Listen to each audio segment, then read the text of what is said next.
Hello viewers, বিনোদন জগতের সব খবর নিয়ে আপনাদের সঙ্গে এই মুহূর্তে রয়েছি আমি রিপোর্টার মিলা। সুপারস্টার শাকিব খান এবং ঢালিউড কুইন অপু বিশ্বাসের একমাত্র কলিজার টুকরা আবরাম খান জয় পড়তে যাবেন দেশের বাইরে। খুব তাড়াতাড়ি দেশ ছাড়বেন তিনি। শাকিব খানের এবং অপু বিশ্বাসের যেমন অনেক ভক্ত দর্শক রয়েছেন, তেমনি রয়েছে স্টার কিড আবরাম খান জয়েরও স্টারডম। তারও রয়েছে অনেক অনেক শুভাকাঙ্ক্ষী এবং ভক্ত। আবরাম খান জয় দেশ ছাড়বেন এটা শোনার পর থেকেই আবরাম খান জয়ের যারা পেজের ভক্ত রয়েছে তাদের অনেক মন খারাপ হয়েছে। তারপরেও তাকে উচ্চশিক্ষার জন্য কিংবা উন্নত শিক্ষার জন্য দেশ ছাড়তে হচ্ছে। অপু বিশ্বাস ভর্তি করেছিলেন একদম ছোটবেলায় আবরাম খান জয়কে প্রি স্কুলে গুলশানে, আমরা জানি। তারপর থেকে একটা ভালো স্কুলে তাকে পড়াশোনা করিয়েছেন। হঠাৎ করেই তার ছোট ভাই বীরকেও সেম স্কুলেই ভর্তি করেন বুবলি, আর যার কারণে সেখানে গিয়ে অনেক কথা শুনতে হয় চিত্রতারকা অপু বিশ্বাসকে। শেষ পর্যন্ত তিনি বুঝে গেলেন যে ঘরের কথা পরে জানলো কেমনে, এই যে ভাই এমনে। আর এই জিনিসটাই একদমই নিতে পারেননি বুদ্ধিমান বিচক্ষণ চিত্রনায়িকা অপু বিশ্বাস। তিনি মনে করেন তাদের পারিবারিক কোন্দল কলহ ঝামেলা থাকবেই, সেটা যদি নিয়ে মাথায় নিয়ে তার ছেলে ট্রল হয়, তার ছেলের এই ছোট্ট মনে সেগুলো নিয়ে যদি কথা হয়, তাহলে সে কিন্তু বড় হতে পারবে না, মনে অনেক কষ্ট নিয়ে বড় হবে।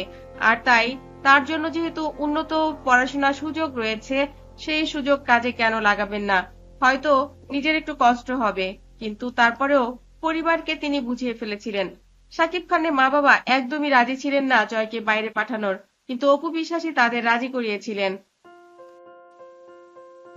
নিজেই শ্বশুরবাড়ির সবাইকে রাজি করিয়ে শাকিব খান তার মা বাবা বোন সবাইকে রাজি করিয়ে সব পেপারস রেডি করে জয়কে ভর্তির সব ব্যবস্থা করে যখন জয়ের সময় হলো যাবার, তখন সে নিজেই মন খারাপ করছে।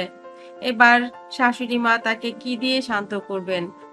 তাকে অনেক কিছু বোঝানোর পর যখন সে মন খারাপ করছে, তখন সে বললেন, তুই নিজেই তো ওকে পাঠানোর ব্যবস্থা করলি, তুই নিজেই আমাকে বোঝালি যে আমরা সবাই যে থাকবো, ও একা থাকবে না কখনো, ওর কোনো কষ্ট হবে না, ও যদি ভালো থাকে, ভালো পরিবেশ পায়, একটা ডক্টর হয়ে বের হয়, তাহলে তো আমাদেরই ভালো।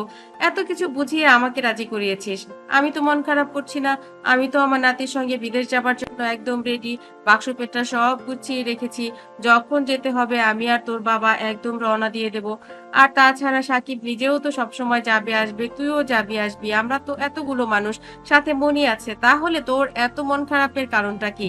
আর এমন তো নয় যে তুই জয়কে ছাড়া 3-4 দিন থাকিস না। জয়কে ছাড়া তো তুই কলকাতা গেলে, শুটিং এর জন্য গেলে থেকেছিস।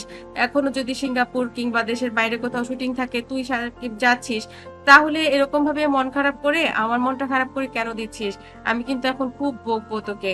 আর এটা শেষ পর্যন্ত তাহলে কি আমি এটা বলবো যে তাহলে থাক, আমার নাতি দেশেই থাক, যেখানে আছে আমাদের কাছেই থাক, গুলশানে কোথাও ভর্তি করে দিই? এটা বলি তাহলে? এবার অপু বিশ্বাসে টনক নড়লো, সে বলল, মা ঠিক আছে, আর মন খারাপ করছি না, তুমি দোয়া করে দিও জয়ের জন্য।